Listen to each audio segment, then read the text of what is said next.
but we somehow have to have a cast of 7 characters because of reasons I don't understand. Like, that's never a good sign when you feel like the series should be shorter. So little Nico D'angelo. We need more Nico D'angelo. I want more Percy. I want more Annabeth. And Nico D'angelo, who's the son of Hades, who is amazing. Let me just tell you what I didn't understand. I might just completely sound like an idiot, and my life is incredibly boring. Hello, and welcome to this mess, this terrible background. It's disgusting. So I want to do several things because I have this channel. I have all the means to do the things this is gonna be a mess. This video will be a mess. So many booktubers make vlogging style content, and I love that. I love watching people do series, reading series, stuff like that. But they're always spoiler-free series reading vlogs. And I like doing book reviews. I think that book reviews are currently like the least engaged with content, even though personally I would say they are some of my favorite content to watch. I love the discussion piece of BookTube. Personally, I have not really found my footing. I wanted to do book reviews. I have several book reviews that possibly have gone up on my channel before this one. I don't know. But the problem with book reviews, for me at least, is that I have to take notes. Sometimes what I will do is I will listen to the whole audiobook. This is what I've done for the first 2 books in the Vampire Academy series. I have listened to the audiobooks, but then I will go take the physical book because I own the entire series.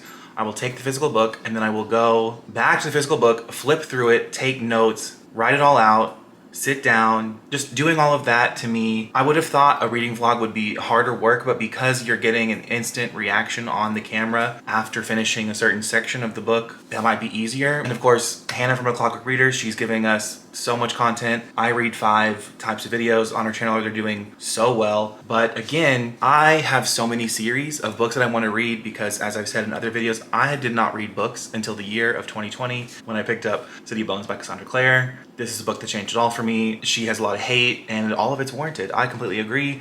Gavin just read her the first and last and I completely get all the criticism. I completely understand all the criticism for Cassandra Clare. Her as an author, also, I completely get it. But you know, that book literally changed my life. But the thing is, I want to have, this is such a long rant, I'm sorry, but I'm gonna try something and we'll see how it performs on my channel or whatever. But I want to have spoiler-filled vlogs for certain book series because something that I love is long-running book series, and having people's reaction or knowing people's reaction to a series that I myself have read, it's just something about it that excites me. And yeah, but reading vlogs, to me, I was like, I can't do a vlog because a vlog is just showing people parts of their life, and my life is incredibly boring. But also my thought is like, what if I show, my shame, not shame, my apartment is a mess, and maybe by doing a reading vlog about it and having to put it on the internet, it will motivate me to make my life less of a mess, help me romanticize my life. I don't know. So yes. But what this video hopefully is going to end up being is me doing spoiler-filled reactions to, for sure, books 4 and 5 of the Heroes of Olympus series, because I have read all of the first 3 books in the series. And also we will get clips of my life, maybe walking my dog, maybe, little sped up versions of me cleaning. Hopefully this will motivate me to clean. Something should motivate me to clean. I am a very messy person, and we all have our things. We all have things to work on. So maybe this will be something to help me work on that. I don't know. So yeah, so as that being said, I guess I should tell you my thoughts on the first 3, and I will have spoilers because I said not that I really remembered those books that well. So this is really going to be more so review-ish of books 4 and 5 of the Heroes of Olympus series because I'm still in the middle of reading those. But just to tell you overall my thoughts for the first 3 books. See, and I know this is going to become even less accessible because most people have read like possibly just the first book in the series. But again, to me, I feel like having to make a reaction out of it is going to be more motivating for me to complete the series and clean my house. Like if I have to do speed up footage or whatever, I have to learn I don't know how to make that in my current editing software. But to tell you my thoughts on the first 3 books of Heroes of Olympus. The first book I read in June of 2021 when I was in the Virgin Islands, which was amazing, by the way. Highly recommend the Virgin Islands. But I would say that the first book it felt very set up. I mean, we're just introduced to these new characters who we don't really know who they are. We got Leo and Piper and Jason, I think. See, this the other problem with this is that I have to discuss the book and I might just completely sound like an idiot and have no idea what I'm talking about. So, and then I know there will be comments of people telling me things that I say wrong, and that's fine. I welcome that. Please correct me if I'm wrong. Okay, but the first two books of the Heroes of Olympus, it's just like, you know, there's gonna be 5 books. And in the first 2, you're just introduced to all these new characters that you don't know how they're connected to the original Percy Jackson series. And in the second book, we have Percy in the second book, which is revealed at the end of the first book. But somehow I was not intrigued enough by that super major cliffhanger ending where it's revealed at the end of book 1 that they're all in their Roman camp. I don't really know.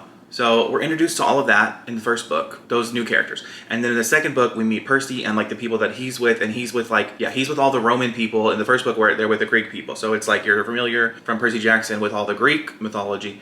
But then in the first book, the first book of Heroes of Olympus, you meet all these characters that are in, and then at the end of it, you realize they were all supposed to be from like Roman mythology. And it's this whole series is like, you know, Greek versus Roman, which is very interesting mythology-wise. In the second book, we meet Percy, or we see where Percy's at in his life. And I did find the second book better than the first book slightly, even though I think I gave the first book a higher rating. Maybe, I don't know, because I really like Leo Valdez. And I honestly couldn't really tell you who the third character was in that first book because I read it so long ago, but I'm pretty sure it was Jason. But again, correct me if I'm wrong. So in the second book, we have Piper and Hazel. Honestly, I could not tell you when these characters from the first 2 books are introduced because I read the first book in 2021 and then I read the second book like 3 months ago. But again, like I said, I'm trying to do this vlog to try to get myself to complete the series because I want to complete multiple series on this list. Hopefully I'll have another video that I can show you of all the series that I own, the completion of that I need to complete. And maybe I'll make more spoiler-filled vlogs on that, but that's a discussion for later. So when we finally get to the Mark of Athena, we have Annabeth Chase coming back into the picture.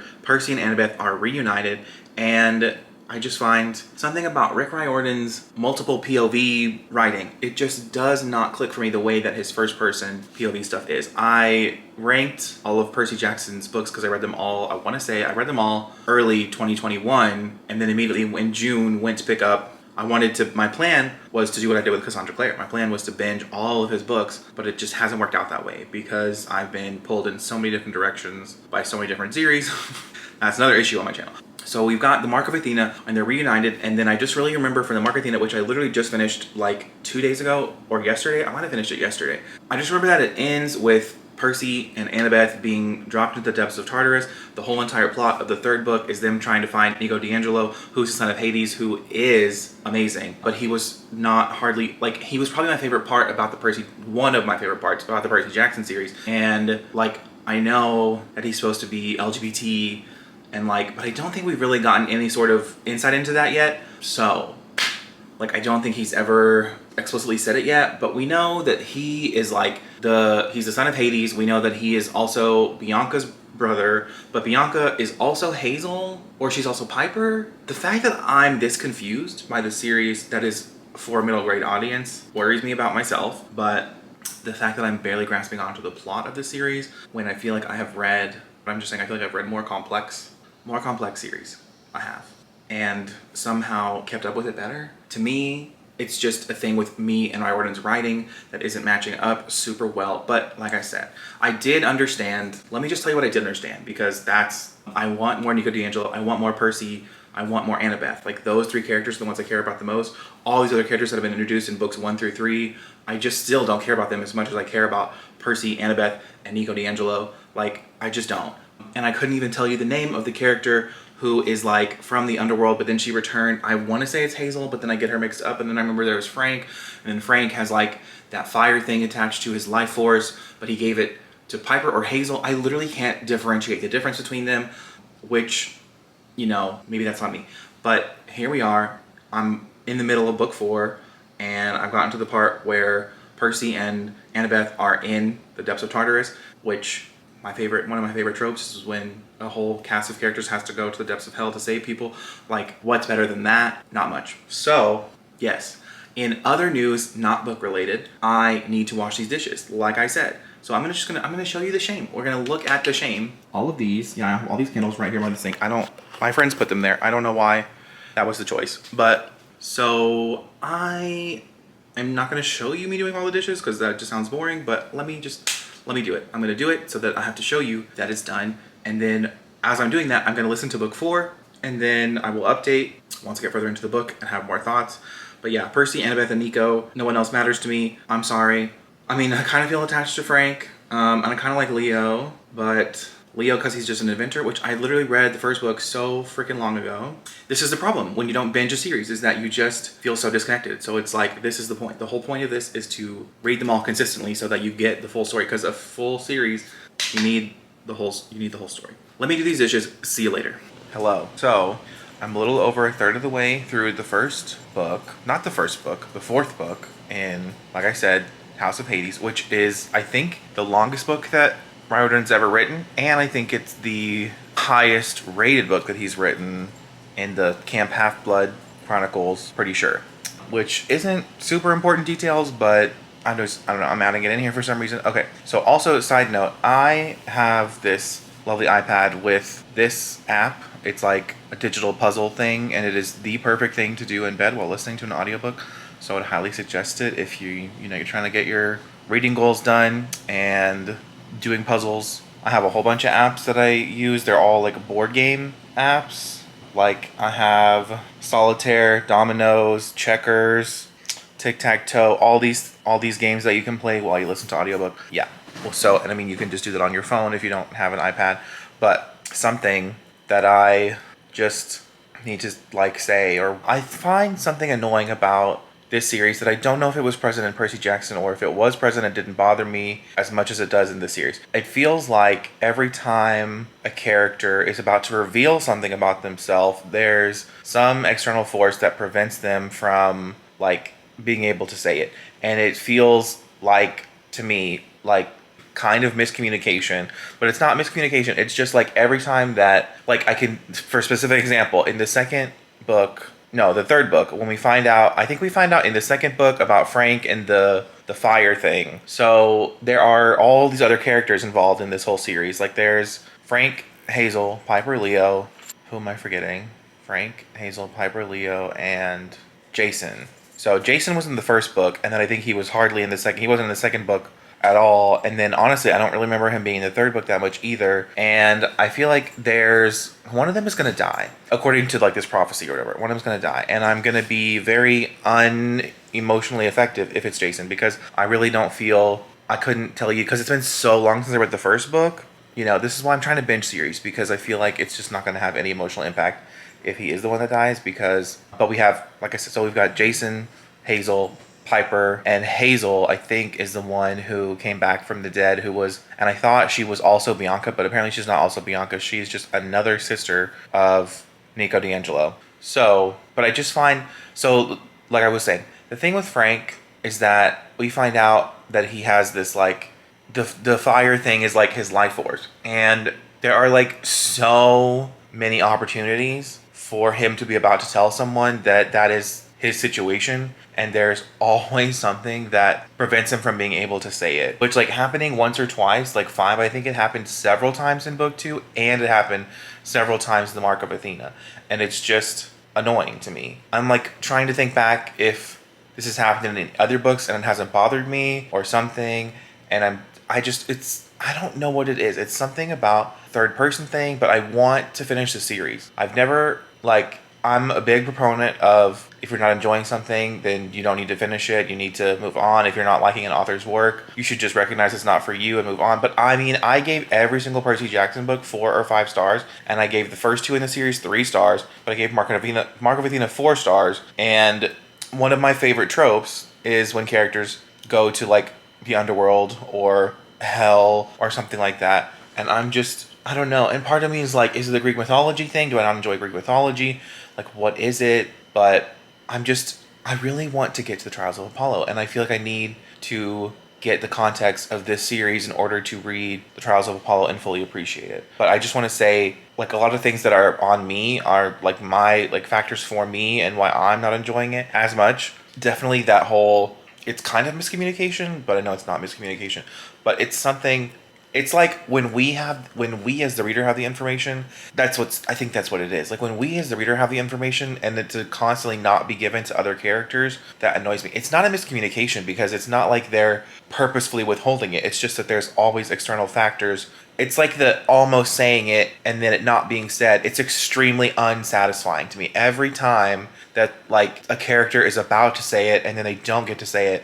Like that's something that I love in writing, is when there's setup for something and then there's payoff for something, like over and over and over again in the book. Like whenever a character is having dialogue with another character and they say something like, oh, this person over here is doing this thing, and then like in the next chapter or even the next page, like I don't know how to explain it. I just know that it's driving me up the wall every time in this whole series, like overall, and it's dragging that down. And I just think I also feel like the pacing is slower because of the multiple perspective stuff. And I'm just trying to think, like, have I ever given, like, I've definitely given multiple perspective books 5 stars. Like I know I have. So I'm just, but I am. Is there anything I'm enjoying? I just want this to be focused on Percy and Annabeth. It's like all I care about is Percy and Annabeth. All I want, and Nico D'Angelo, because those were all characters I was introduced to in the original Percy Jackson series. The work of the first 2 books in the series, for some reason, hasn't really hit for me in the way that I think it's supposed to. And maybe it's the audiobooks, maybe it's my focus, maybe it's my distance from the first book to this book. I read the second book only a couple months ago, and then I just finished the 3rd book, like I said, this week. So I don't know. But I feel like this is a very unpopular opinion. I feel like almost everyone not everyone, but I feel like I've seen some bigger booktubers say that like the Heroes of Olympus is their favorite of his series. Like out of all his series, it's their favorite series. So I'm just surprised that I haven't heard this critique from anyone, but also I haven't read it, and I don't like to watch spoiler-filled content unless I've read it. So maybe once I finish all these books, if I watch more spoiler-filled content, maybe it'll, maybe. I do think I saw Janine from This Story Ain't Over. I think she said in some video that she said that the Percy Jackson original series is her personal favorite, and she doesn't think that Rick Riordan has ever really topped that. But she's the only one I can think of that's said that I know of. And I know several other people who consider Percy Jackson like a favorite series that never continued on with his work. So I don't know. I mean, that's the most widely read of a series. I had a couple comments on my own videos on that one video that I made about like series I need to read. I got some comments about their favorite series being like the Kane Chronicles and stuff. So I don't know. I'm going to finish Heroes of Olympus, hopefully in this vlog, and then probably you'll see another spoiler-filled vlog for some different series, and I'm probably going to, I'm going to step away from Camp Half-Blood just for a little bit, but I don't want to step away for too long because I'm getting older and older, so I don't know. But I think I can still appreciate middle grade at my age, and it's just not, this series just isn't doing for me what it's done for so many other people. But yeah, but I am enjoying this book, I think, the most out of the other ones because I'm intrigued by the underworld stuff, and I do like Hazel's power. Hazel being able to like get like metal from the ground and bring it up, that's really cool. And Frank being able to turn into like animals is really cool, and the way they've used that and stuff. And like this is also, I will say, urban fantasy to me is like my favorite genre, and I love there being fantasy elements and then people talking about like real world cities that like I know of. Like it's just something that I like. Literally, Emma Books just posted this video on TikTok today about like how she was able to go visit like her favorite places from her favorite books,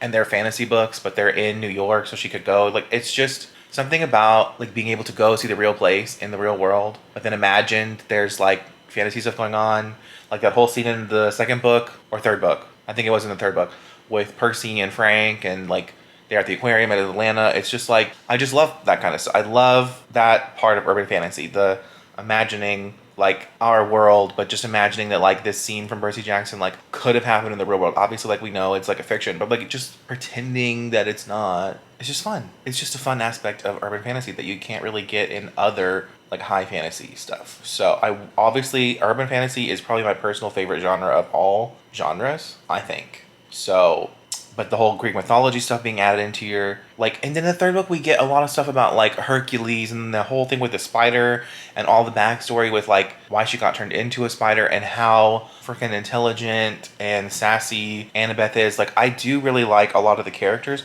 I do like the characters, but there's just too many characters. I think there's just too many characters that we don't need all of their perspectives. We really don't. I would have preferred to just get like a first person perspective in The Lost Hero from one of the three of them. And, you know, and like we don't have any Grover. Like I just don't, it's just not, I'm not feeling like this strong, awesome trio vibes that you get in the original Percy Jackson series. And I think it's because it's in third person and it feels less, like it just feels like there's less heart in it. I don't, you know, but my love for Percy Jackson is going to push me through because I know that I know the three other series after this one are all first person. Like Kane Chronicles, Magnus Chase, and Trials of Paul are all in first person. So, and I think that's my biggest issue is just it being in third person. Like it's just not hitting the same. So hopefully after I finish this series, I want to try to get into Kane Chronicles and see if the first person stuff just makes a difference. I mean, I already read a couple pages of the first book in Kane Chronicles, and like it was already more fun for me. So we will see. Okay, I'm done.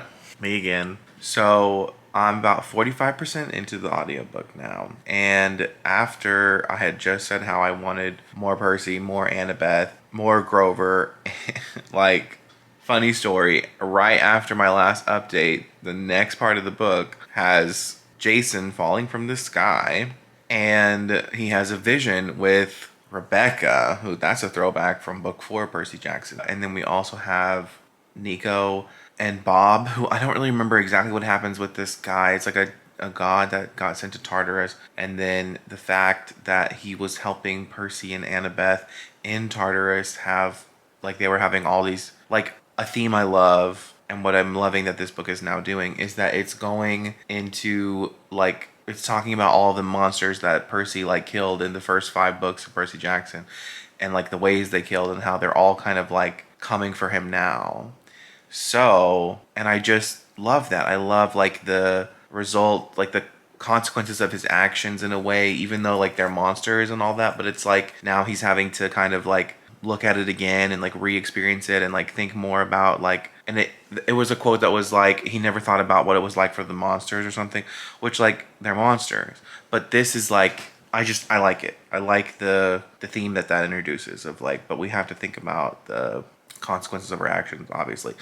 But yeah, and I just Nico D'Angelo is really not as present as I would like. I mean, he's so Nico D'Angelo Son of Hades, like the king, like we need more Nico D'Angelo. Like I just feel like I thought he would be more present in the Heroes of Olympus, but we're getting introduced to so many new characters and he's not part of the prophecy, so he's really not as relevant like at all compared to, you know, these other 7 characters and all that. And I just, but so Rebecca and Grover, and then we talk about the whole Fawn versus Satyr thing, right? And like Greek versus Roman stuff. I mean, like the Greek versus Roman stuff is intriguing, and I'm enjoying that part of it. But like I said, I'm just not connected to these characters as much as I was Percy, like the original Percy Jackson. But hopefully, after I finish this one and finish the 5th one, I'm already 45% into it. And I started it today, so hopefully I can finish it tomorrow and then move on to the 5th one, and then have like a completed series on my list because completing series is so satisfying to me. Like it's just so satisfying. I do like all the characters' powers. I like how everybody has a specific power, whatever. Like that's just one of my favorite tropes in general in fantasy is like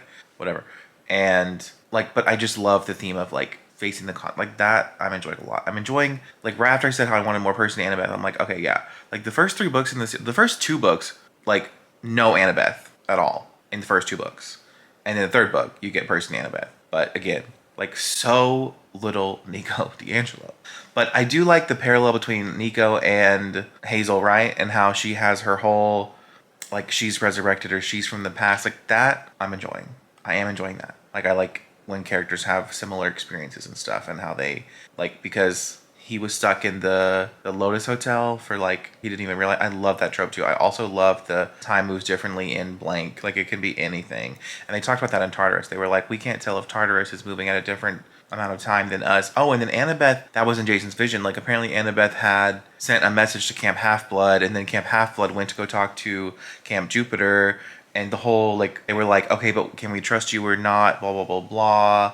Because you're Greek and the Greek people are always trying to destroy the Romans, and like of course there's like, and that was like a whole thing in Mark of Athena. So yeah, I think once we get past the halfway point, maybe my enjoyment's gonna go up. I sure hope so, obviously, because I mean I did enjoy. I love Percy and Annabeth's chapters. I always, Of course, I mean, I've already been reading about them for 5 books, but like versus the other ones, of course, have only had a couple books to like grow on me. But yeah. Also, I want to just make the prediction that no one's going to die by the end, and I want characters to die. I personally want characters to die, especially obviously like I don't want Percy to die, but like it's like I don't want Nico D'angelo to die, and also like this is I the whole argument of like I don't like series where every couple's paired up by the end and everyone makes it out alive. That's usually a critique of young adult in general, but I think because it's for a young adult audience, it makes the coupling up at the end of every book doesn't make sense. Like it's not necessary for the coupling up. Actually, I find that more annoying. I find the coupling up of everybody more annoying than the nobody dying, because it's okay for nobody to die because this is a young adult audience book. Slash kind of middle grade, I think. I don't know. Are Heroes of Olympus still considered middle grade, or are they considered young adult? I feel like I could see arguments for either way. Because, I mean, he's like 16. Percy's like 16 in this series. So, I guess it's more young adult. But you let me know what you think. Okay, bye. Hello. It's me again. Since we've last spoken, I did take a shower and shave my beard and leave my house. It is very rare for me to leave my house, but I did do it. And my child is just very excited for reasons I don't understand personally. He's licking me. He's just there. He's just...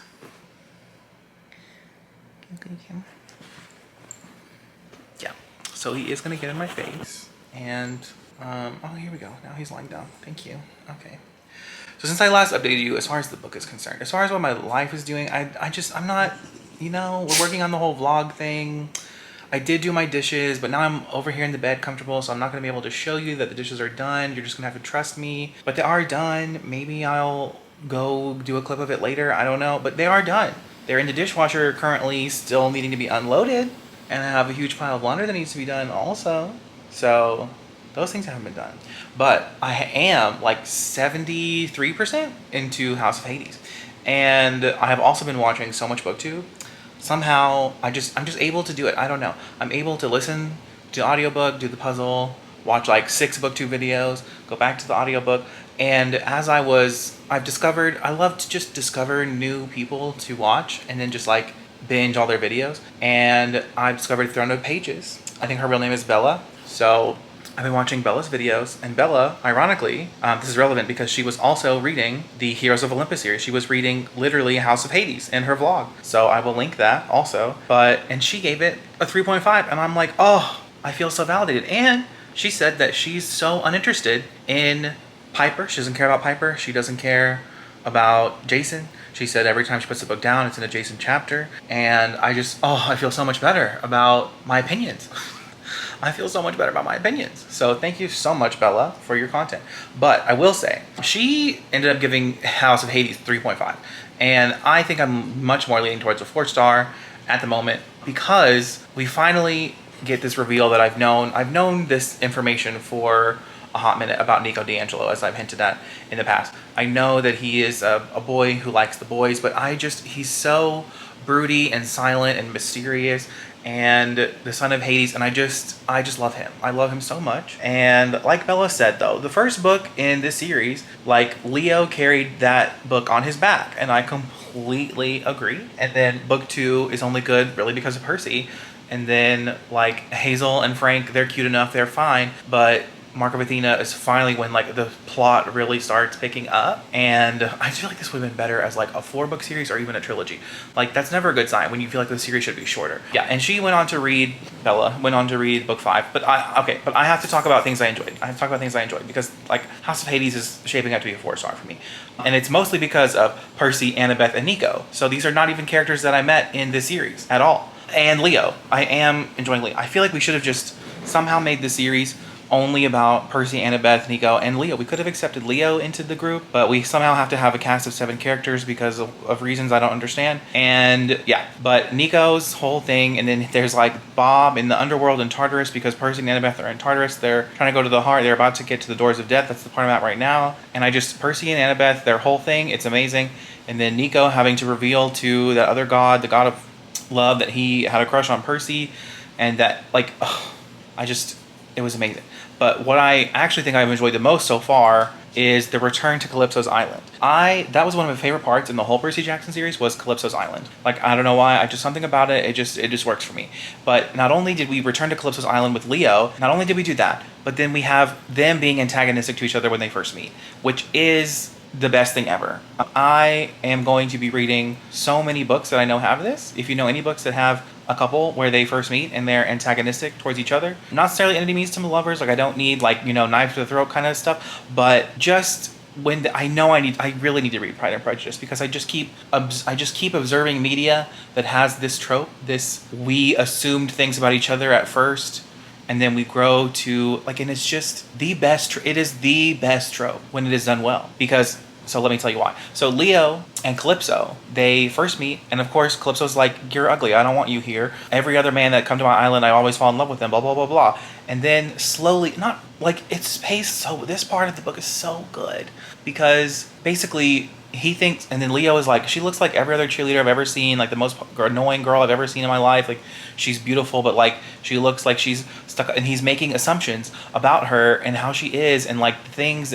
But then slowly, he starts to work on the island. And I'm at the part right now. I was at the part where he was about to get off the island, but then he had the moment where he was like, "But I don't want to get off the island." Like when she said, "I still have a week here." Oh, and it's like he's doing all these inventive things, and like they're falling for each other, and it's not a shallow thing. Like they're falling for each other because of like their personality trait. It's so good. It's so good. So that chapter alone is a 5-star, but it's not making up for everything else that I have to read because it's just, again, the multi-POV thing in this series is just causing it to read slower than it should, and I'm not being as attached to other characters as I should, which is a common critique I hear all the time for multiple POV stuff.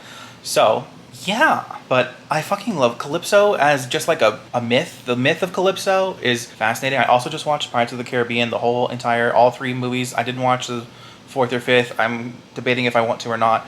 But the 3rd one, Calypso.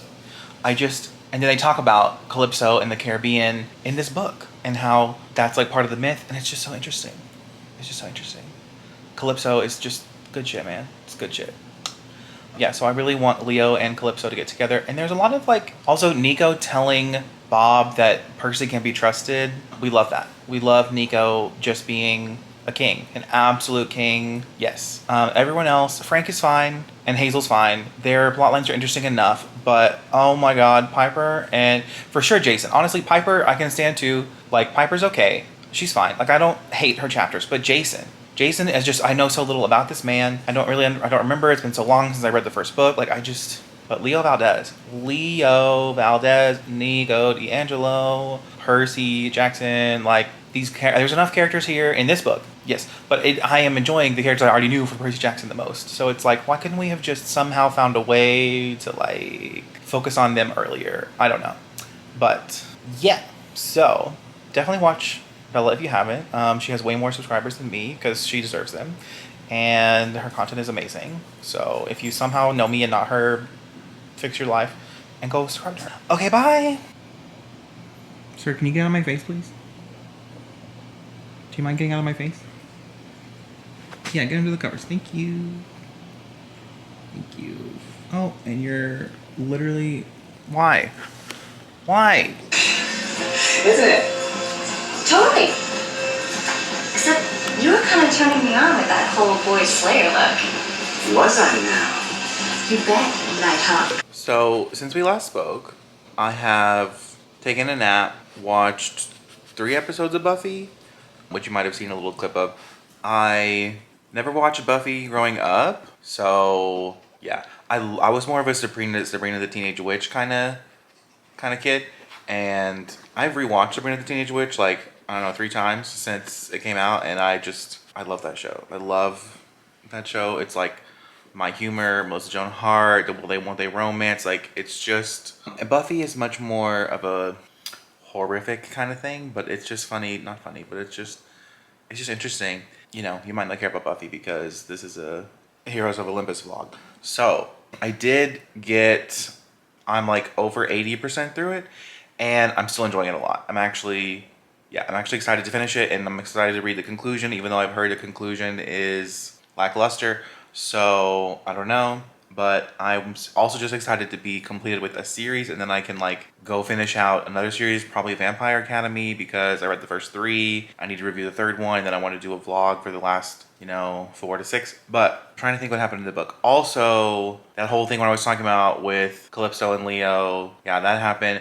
And then Percy and Annabeth are still in Tartarus. They're about to, I think, about to get out. They're at literally the heart of Tartarus. And I just love, what I do love is all the scenes with like the kids like talking back to the gods. It just gives me life. Like, it's just obviously so unrealistic, because like if this was an actual literal immortal being in front of you, like you would be like weak at the knees, but like these kids, they have no chill. They have no chill, and I love it. And I also love the ADHD thing, meaning that you're a demigod. Like, it's the best. It's the absolute best. Like, that aspect of the story and the world that Riordan made with Camp Half-Blood Chronicles, like, it's just iconic. Like, literally, I know every single person in my generation has ADHD, so when these books came out, I was the age that I should have been reading them when they came out. But as I said earlier in the vlog, I didn't read. But it's like, it's just so nostalgic. And Buffy's kind of nostalgic, because I think that was also a show, I didn't watch it like when it was coming out, but I would have been the target age demographic at the time it came out to be watching it. So like, it's not really like the stuff that's happening in the show isn't, somehow it feels like it's not, what's the word I'm looking for? It doesn't really like set itself in a time period. Of course, it's like modern times. It's like the 90s, but they don't like talk about or say things or do things. Like, I don't ever see anybody use like a cell phone or anybody just do anything really.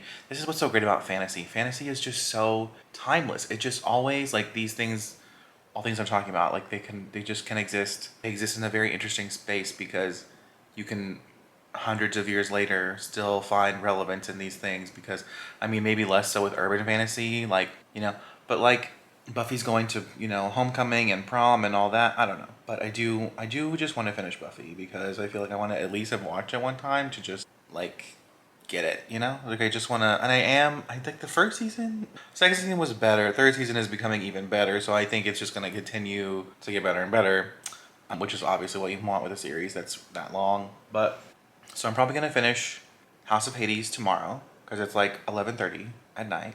And then I'm going to start, next time you see me, I might already be started on the 5th one. So I'll try to like wrap up my thoughts on House of Hades before, we'll see.